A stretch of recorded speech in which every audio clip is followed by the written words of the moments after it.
Hello, everyone, and welcome to our second episode of Two Jiujiteiras. I'm Babs, I'm Katie. and thank you for being here again. Today, we are going to talk about backstory. So, every one of us has a story. What got you started in jiu-jitsu? Well, so let me tell you. No. So basically, my story is was a long time coming. It took about as long as Katie has been in jiu-jitsu to get started. My husband started in jiu-jitsu about 10 years ago. He's also a brown belt and, of course, pestered me left, right, and center to join. And I did attempt a few times. I have some pretty hilarious stories from that, which I will share down the road. And it just never really stuck. It was, wrong place, wrong time, and it wasn't until 2018 that when my husband and I, another couple, started a grappling tournament business here in the Maritimes. And that's when it really just watching the talent at these tournaments. I mean, unbelievable. I'm talking from the kids to the women's to the men's division. I was just in awe of the talent. And every time I left a tournament, I was like, man, I need to do jiu-jitsu. So But inspiring. It is really. it is. You just get so pumped. And I mean, I didn't even know what was going on. I have like no clue what I'm looking at.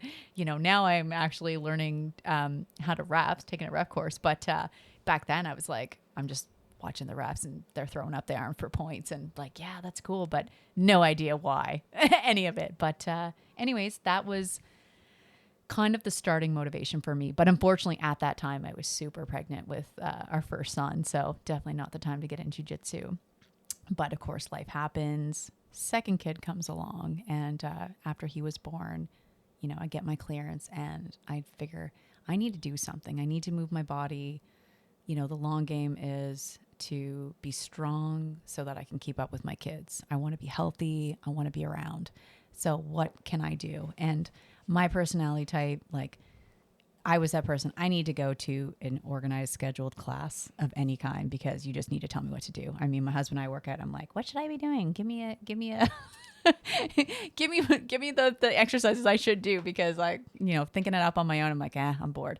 So, so anyways, the other thing too was, battled back and forth on jiu-jitsu again. And my husband's words kind of spoke with me. I am also a nerd and love learning. If I could be a forever student, I totally would. But he said, with jiu-jitsu, it's you learn a position, you learn a word. You learn a couple more positions, some movement between, you've got a phrase. And then you build upon that more and more until eventually you learn so many movements that you can speak in a whole paragraph. And that was really cool for me. It really hit home. Like I just thought, you know what? I have an opportunity to join this community that I've already been integrated in. I mean, the family at these tournaments. I mean, people coming from all over. Like we've had people from the States, from Quebec, like all across Canada come to our events and just everyone's like family, like everyone knows each other. Like it's unbelievable. So that I was already sold on. It's kind of cool that you say that because it's almost like how do I say this? It's like our own language. So yeah, it's not like we're it doesn't matter what your background is. Well, and like based on places that people are from, they'll have like their own dialogue. So it's kind of like jiu-jitsu and like that network of people have like their own language amongst each other. Yeah. And so cool. You take it anywheres with you and you're like relatives, right? You're like, oh, hey, like I know so-and-so. And, everybody knows somebody from whatever the club, insert club that you're from or clubs that you've trained at in the past. And so, yeah, it was a total sell for me because people were so kind. And again, I wanted something that was going to make me strong, give me good exercise, cardio. Cause I watched my husband come home and I'm like, whoa, you look like you like went swimming. And he's like, yeah, it's a pretty tough rolls tonight. Right. So I'm thinking, okay, perfect. This is going to give me my cardio. I'm going to learn something new. It's the long game, and there's absolutely nothing wrong with the gym. Gym's awesome. Any kind of other classes you take, moving your body, perfect. Do it. But for me, I just wanted that extra and I was already integrated into kind of this world, this community. So from there I went, okay. And through my husband, through the club, you know, I was so grateful and fortunate to meet the lovely Katie, who was my coach partner, you know, friend. Like, here we are together doing this podcast, and here she was starting a women's only class. So perfect. You know, one of the biggest obstacles for me, you know, with co-ed and having tried before is being comfortable in my skin. You know, my body went through 2 significant changes with each child, and despite all the beautiful movement, positivity, everything that's out there, like, brain's still wired a certain way to like get pre-baby body, and you know, and on top of that, being in someone's personal space, having someone in my personal space, having that aggression. And I don't mean aggression like violence, but just you actually have to do something. It's not like this soft, you know, kind of sport. So having kind of that mindset to be more confident. Yeah. Yeah, exactly. I say aggressive. It just sounds hard, but like harsh, but it's not. You have to move your body, move other people's body with intention. Right. So it's, you know, having that as well. So starting into her class was absolutely amazing because, you know, I was able to kind of like break down some of those hurdles, you know, being with other females as well, you know, was more comfortable being in that personal space and learning that. And then eventually she convinced me to get into the co-ed. Yeah. So here I was going into co-eds, and, you know, honestly, I was so fortunate because, you know, she knows all the players there, all the people, you know, who are the best people to spar with.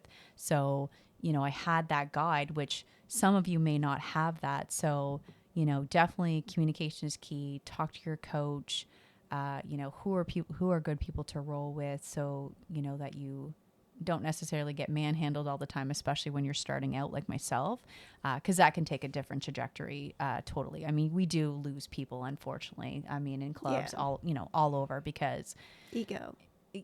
That's it. That's it. And I know for me, like, I always joke, I'm gonna know nothing until I know something. And even now, like, I look back and I'm like, hey, I do know a couple little things. That's pretty cool. You know, so I'm not walking in that class going like, I don't know. Like, you know, I'm taking ownership of my training and actually recording stuff. And when people ask me, like, what are you working on? I'm not like, I don't know. And now I'm like, okay, you know, passing guard, you know, getting to guard. Yeah. So that for me was just, that's kind of my story. I wanted something that was going to be the long game. I'm already living this. It's in my family. I mean, my oldest son has been in it for 2 years now. So, you know, there's also this level of like, well, crap, I got to get, you know, I'm way far away from where my husband's at the brown belt level. And I've got my kid coming up behind me, and I can't let him like outperform me. So there's this competition here internally that I'm like, oh, I got to keep on this. I love that. I do think too, with the women's only classes, it is such a great space. It's so empowering. And I think, you know, I always encourage people to train co-ed. I didn't have an option for women's only when I started. So I think it's such a great space because it is like personal comfort. There's no personal space whatsoever in jiu-jitsu. So, you know, you're getting used to being between someone's legs or having someone between your legs and fighting. Yeah. Really. Yeah. And just this aggressive hugging. You are just so close quarters, like getting sweat in they're sweat in your face. Yeah. It's key too, I think, because there's so many times where people offer like, and nothing against like a women's self-defense class, but jiu-jitsu is something like you stick with it and you stay with it, because you go to an hour-long self-defense course and then walk out. You're not going to remember that in the real situation. No. And it's true. Like, yeah. The other thing too is like, obviously when you get addicted to jiu-jitsu, I mean, that was another aspect for me too, which is a good point, Katie. Like the self-defense aspect. I mean, I'm, you know, 5'2". I'm not going to go like, you know, fist to fist with most people, even other women like larger than me, because that's just, I'm not going to win that. And you know, most fights go to the ground. And if I ever was attacked or in a situation, you know, I know that maybe down the road I'll feel a little bit more comfortable. I won't panic being in those close quarter spaces. You know, I know how I can get away, or how I can manipulate their body to get myself to safety or whatnot. So it gives you confidence. Mm-hmm. It truly does. So even my body image, like the issues that, you know, in the back of my brain, like when I'm there, it's not about that. Right. I don't think about it. Like you're looking for those opportunities to, get to guard, get to submissions, whatever that may be, whatever it is that you're learning in the class that day.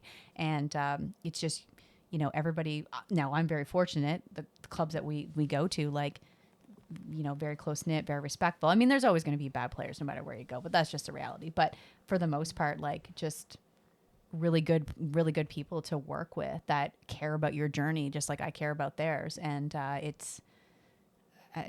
have no regrets. Oh, like good. I just, and obviously through these podcasts, we're going to try to convert more of you to come to the dark side. Try a class.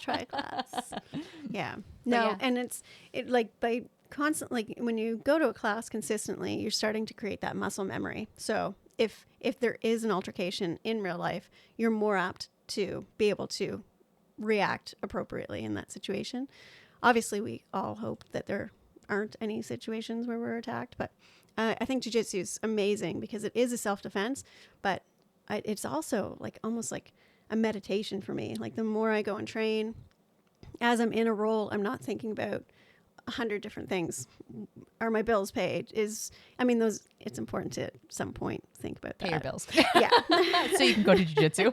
But you're not thinking about your laundry list of stuff to do. So it is kind of like a moving meditation in a way, I think. And I think with women's only classes, it's such a great way to immerse you into the sport, if you want to look at it as a sport or an art or whatever you choose.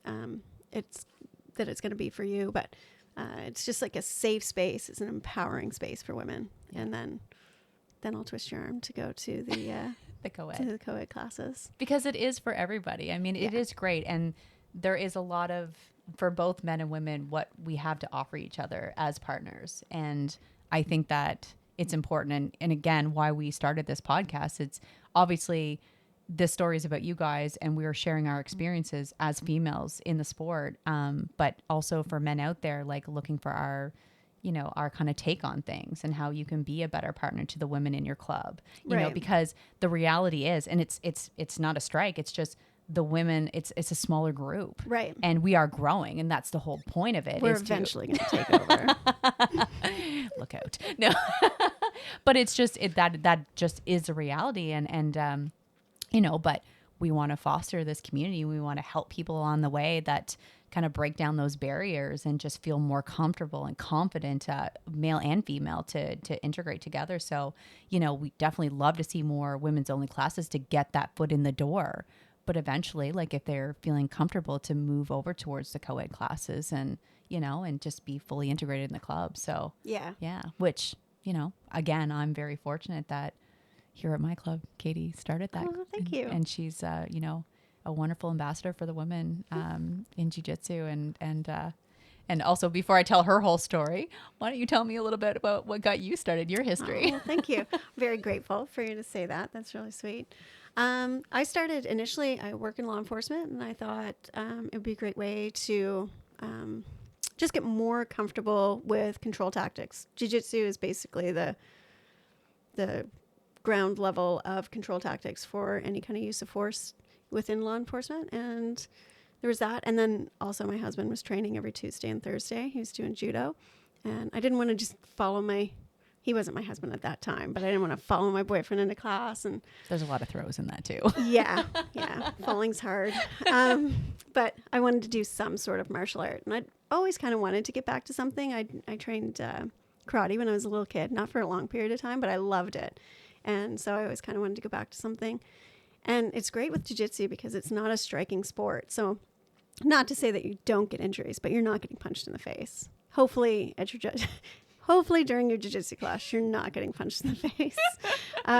So it was just kind of from there. I figured if I was ever in a position where I was knocked down and needed to fight from there, that's where I wanted to start my learning journey. I have added a little bit of stand-up into my game. Obviously, with class, we maybe start down on the ground, right up, like from the knees sort of thing. But I do, with certain partners I trust, I do try to play a bit more with my stand-up. And I would say I started jiu-jitsu looking at it as like a workout and a way of self-defense. And then it morphed into this amazing family and like just a huge network of people. Like Patrick and I we base our vacations around jiu-jitsu. True story. Yeah. It's like, oh, we're going to go to this place for a concert or something. It's like, what gym can we pop into? I wonder if they take like drop-ins. And yeah, we've just met more and more people. And it's just like, all these different walks of life and all these different types of people. But, when you start talking about jiu-jitsu and your game and all that, you're all on the same level. It is just like you said, it's like our own language. It's amazing. I was on the phone with a call center one day to help for my banking, and the girl I was speaking to, her dad actually was a black belt in Ontario and was teaching at a club. And it was just like, we went on for like 20 minutes and I was like, why aren't you doing it? Yeah. You should be going to class. Has your father been pestering you about it? And she laughed. She's like, yeah, he's been bugging me to go for years. Yeah. So it's just, but Love it's that. Anywheres and everywheres. Yeah. And I mean, just rock a jiu-jitsu t-shirt to the superstore and bam, you get, if someone else is training, they see that. And it just happened to me yesterday. It was so funny. So you love that. I love it. It's great. Anywhere you go. And like you said earlier, like the language is like your own like network, right? It's like cousins across the board. And that's one nice thing for those of you who have not experienced, maybe you've only ever gone to one club or you haven't done it at all. Once you get in, I mean, like Katie and Patrick, they travel around, they look at clubs. I mean, my husband travels for work sometimes, and he's same thing. He's looking at what clubs can I go to. He already knows the people. He reaches out, messages them, because most clubs, you got Facebook, you've got Instagram, you've got websites, you've got whatever. Drop-in fees. Hey, I'm coming. I'm going to be in your town. Like, I'd love to drop in for a class. Which one should I go to? And you can get a kind of feel before, and so that you're comfortable walking in there. But it's always warm and welcoming. Well, and we shouldn't say always. Yeah, that's true. From the ones that we've experienced. Because there is some clubs that aren't open to like drop-ins. And That's there's true. some that aren't like, that are very, I don't want to say cult-like, but kind of cult-like. But, feel that out. I kind of always look at reviews or, once you make that phone call and kind of feel things out.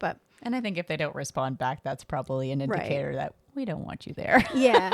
Yeah. I'm sure and you probably don't want to be there. There's probably been a lot of people who have had like, I feel like we follow blogs. We watch like all these different clubs and stuff. In the Maritimes, we're obviously, I feel like, incredibly welcoming. Yes. I feel like all of Atlantic Canada is probably on the same page. It's fairly new to this area. So we're less likely to decline. It's like we're more like, join our Come cult. on in. Join Yes. our cult. One of us. Versus like, no, don't teach anyone your tricks. Like, but it just depends. I feel like our clubs are pretty open to us cross training as well and like meeting new people. But absolutely, because it's important because obviously your journey, if you get into it, like we've kind of described, like obviously for Katie, you wanted to get better at the self-defense, getting comfortable, having that confidence that because of the role that you're in. Where for me, it was like moving my body, having more confidence in just my own skin and also the self-defense act, but really just being strong, having that sense of community too. But for some other people, it could be, you're wanting to compete. right. Maybe for you, it's just getting you out of the house once or twice a week. Like whatever your motivation is, I mean, you'll find, if you're lucky to be in bigger cities, obviously there's more like clubs in the area that you can kind of feel out, well, what's theirs, what kind of is their values, because there are some clubs out there that are more academy based, like they are there to teach from point A to point B, whereas for some it's like we are a training club, like we are promoting, people are doing MMA, they're coming from like Muay Thai, kickboxing, whatever, and this is just one other tick for them to go out there and do competition. So knowing that, again, eventually we'll talk about that more in detail about that communication, like what's your goals here, when you're like, who are your partners, Finding the right fit. exactly. So there can be some like close knit groups within clubs, just because some people are training for something in particular, and for you maybe you're like, well, I don't want to get hurt because of my role. Like for me as a mom, like when I first started out, it was like I was going gentle, I still had this baby that I gotta pick up, I gotta feed, I gotta be up in the middle of the night, so it's not let's go 100% and then I can't move for a week. Right. So everybody again does it for different reasons. So but it's And it's like you say, like I do feel like I started off thinking this is a workout, this is like, self-defense. And then it did kind of morph into like more of a family for me. It was like, and I was also one of the first females like kind of climbing the ranks in my club. So I felt like any belt I got, the guys that were like there supporting me and building me up and teaching me and all that, like they're still so excited to see every level I go up.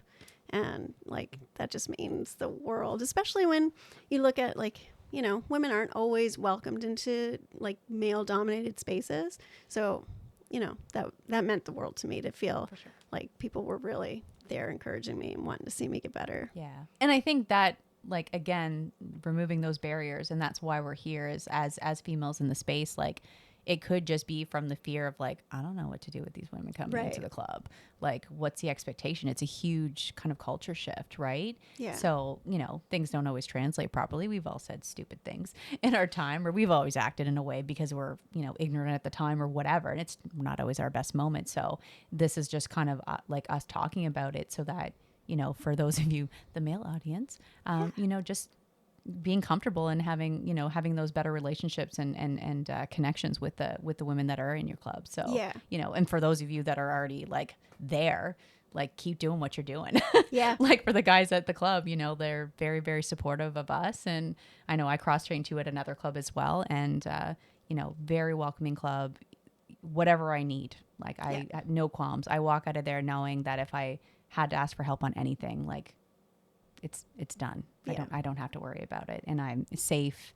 You know, I don't have to worry about, there's no like ego. And I think that's the big thing too, that I also loved about the sport. Like, yeah, you get the people that come in there like, oh yeah, I'm a tough guy.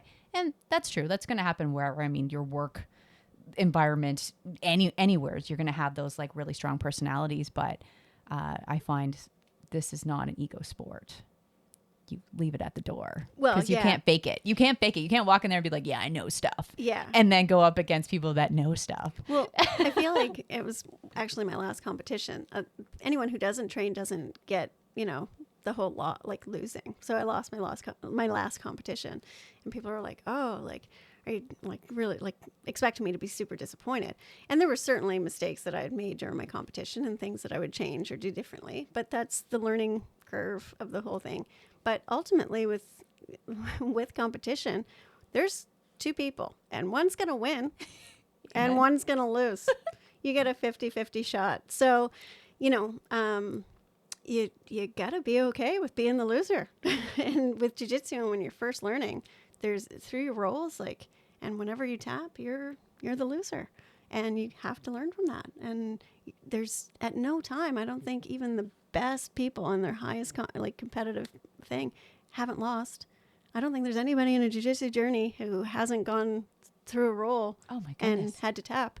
So, you know, it's anybody with those big egos and those major personalities, they don't usually stay. No, they do tend to wane. And, you know, sometimes they may wane for a time, self-reflect and come back. And I think that's awesome. Yeah. I think that, like, for those of you that have walked away and have come back, like, good for you. Yeah. Good for you for recognizing that, because we do get in our heads at times.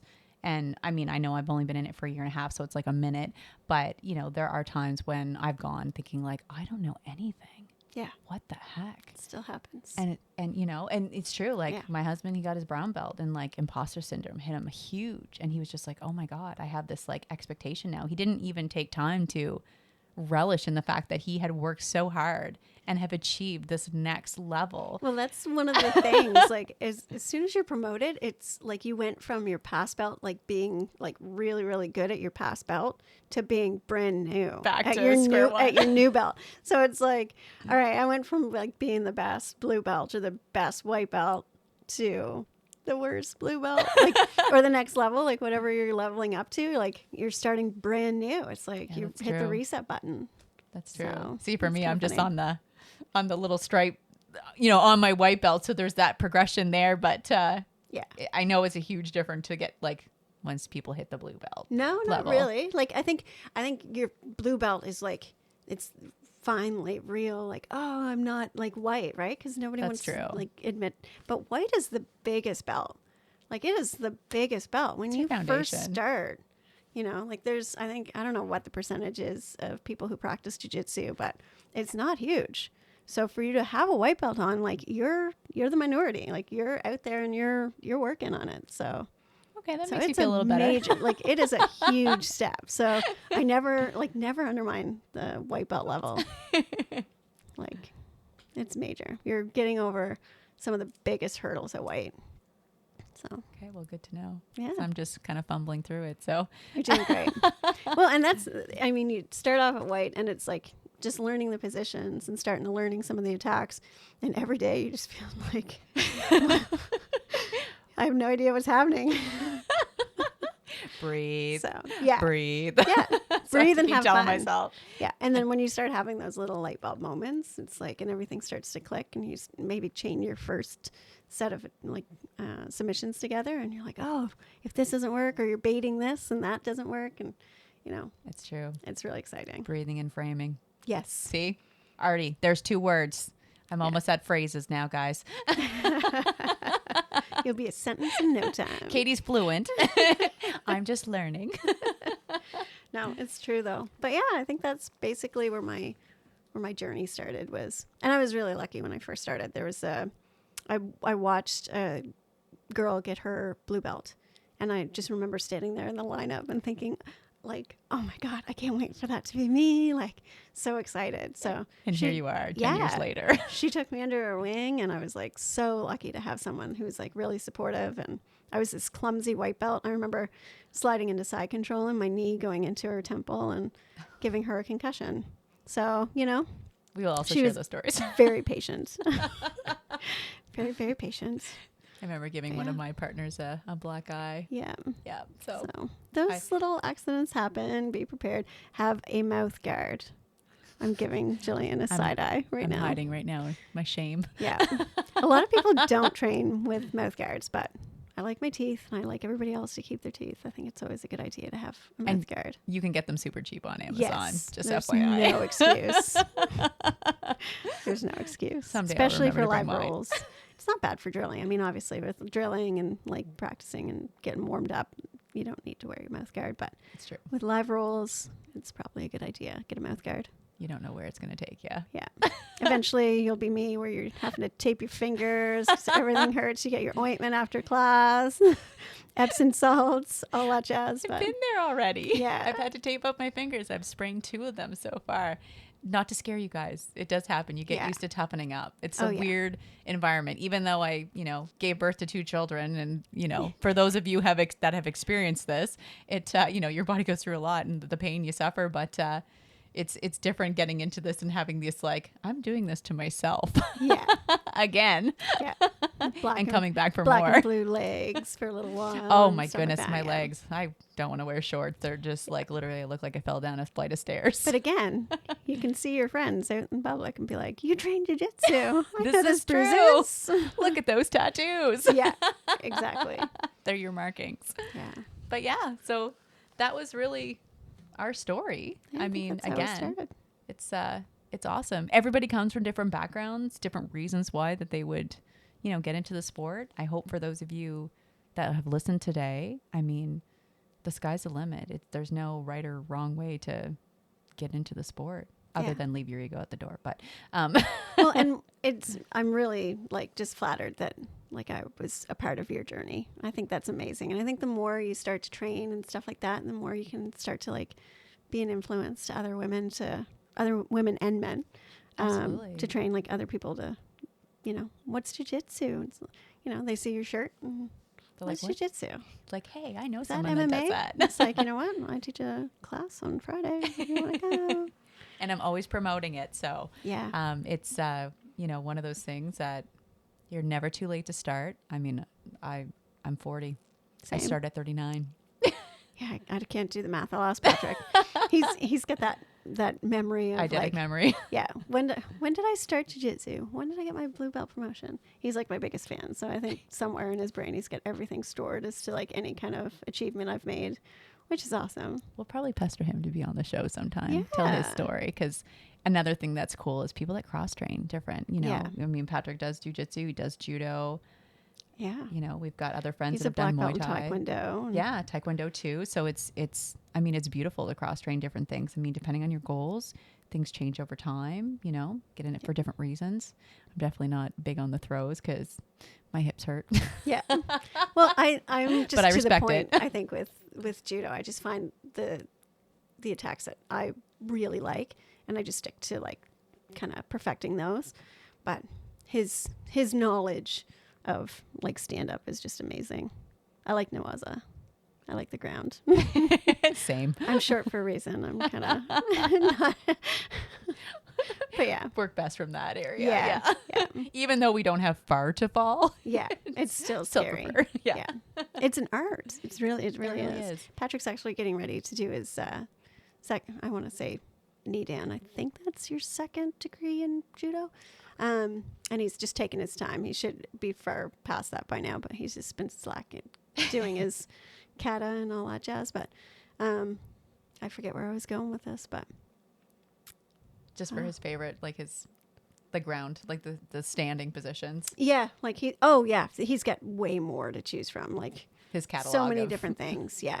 And the different ways that he like sets up certain takedowns, Okay. so whereas I'm like I can pull guard or, I do like a few of the sacrifice throws because they're a little bit less, I don't know. Technical. A lot it's of it is so technical for judo, like just the off balancing and like, And it's funny because, obviously Brazilian Jiu-Jitsu, it's off balancing too, but in a different way. You're on the ground, right? You're using those limbs and everything to manipulate and move stuff without muscling as much. So, but yeah, like it's awesome. Everyone's got such cool stories. Like it's for the stand up, for a takedown, it's the same three concepts as doing a proper sweep and being able to like sweep somebody. So it's the off balancing, and I can't think of all of the other two things at the moment, but and all that fun yeah. stuff. Take away the post. Yeah. I got some stuff. Some things are sticking. Yeah. I know it's off balancing, and the last one is completion, and then there's something else in there, but yeah, it's not coming to me at the moment. But we'll have to get Patrick on, because Absolutely. if you think you're a geek, Patrick's wow. Like some of the stuff. He loves talking about this stuff.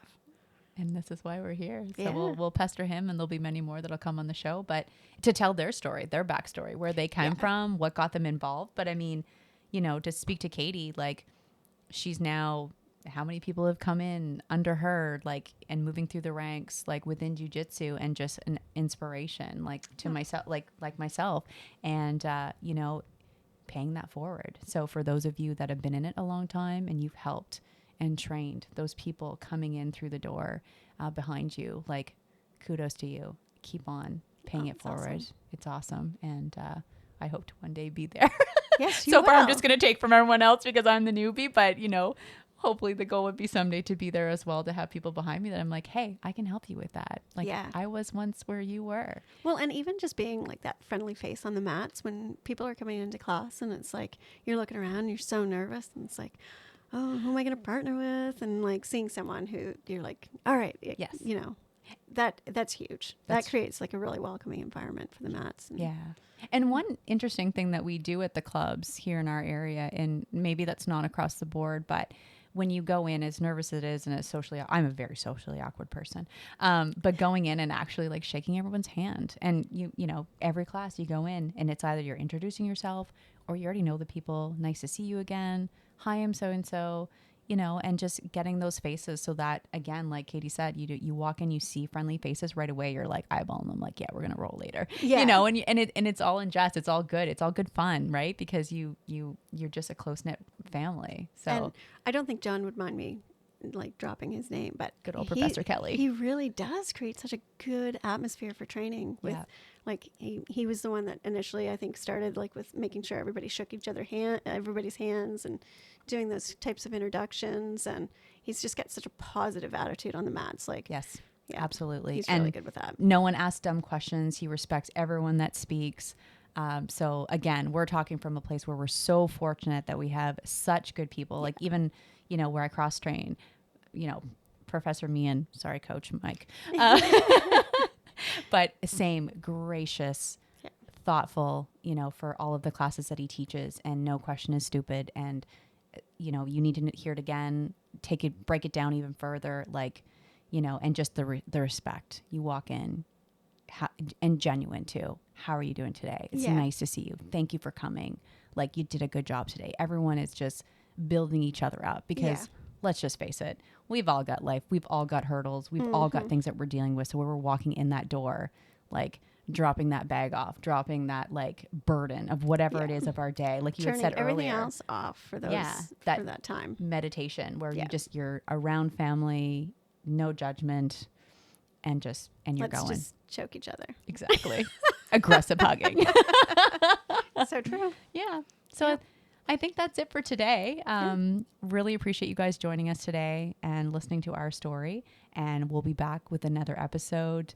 We're going to pick on which topic. So if you do end up following us on Instagram, other social media, we'll probably put some posts up, maybe some polls and things, but probably thinking around etiquette, you know, how to pick a club, just kind of like those beginner stages, some of our experiences again, you know, we'll go from there. So anyways, thank you so much again. And till our next roll.